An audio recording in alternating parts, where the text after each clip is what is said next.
বিপ্লব আপনারা জানেন আমাদের বিপ্লব সংগঠিত হয়েছে। এই বিপ্লব যদি ব্যর্থ হয় তাহলে এই সমন্বয়করা তো জানেনই টাকা পয়সা আছে, ইনকাম করতে আছে, তারা কিন্তু ভাইগা যাইব। কিন্তু আমরা কই যাব? আমরা আহতরা পরিচয়হীনতায় ভুগতে আছি এবং আমরা কিন্তু প্রপারলি কোনো সাহায্য সহযোগিতা পাই না। তা আসলে আমরা কই যাব? আপনারা জানেন রোড ম্যাপ হয় নির্বাচন নিয়ে, সংস্কার নিয়ে, কিন্তু আমাদের নিয়ে তারা কোনো কথাই বলে না।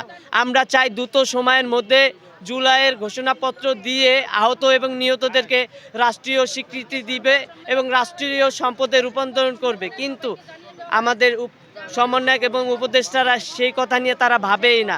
তারা ৯-৬ করতে আসে, দল গঠন, এইটা করে ওইটা করে। আপনারা জানেন যে ২০০ টাকার একটা কম্বল দিতে তারা হেলিকপ্টার ইউজ করে।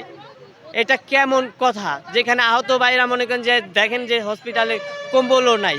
তো ভাই এটা কেমন ভাই? আপনার জনপ্রিয়তা আমরা মানি, আপনারা আমাদের মহানায়ক, ঠিক আছে, আপনারা কাজ করেন, কাজ করে জনসমর্থন নেন, কিন্তু আপনারা যেসব ফাইজলামি করেন, আপনারা জানেন ইতিমধ্যে যে তাদের বৈষম্যবিরোধী ছাত্রদের মধ্যে যে গ্রুপিংয়ের কারণে যে আত্মকন্দল, তারা এটা নিজেদের জন্য দায়ী।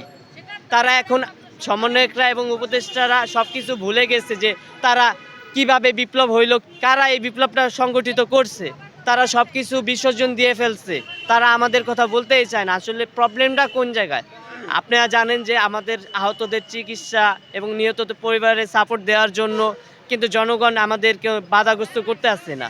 তারা কোনো কথাই বলতে আসছে না। তারা চায় আহতরা পাক, প্রপারলি ট্রিটমেন্ট পাক এবং চিকিৎসা পাক বা তাদের পুনর্বাসন পাক। কিন্তু আমাদের সমন্বয়ক এবং উপদেষ্টারাই চায় না যে আমরা এই সব কিছু পাই।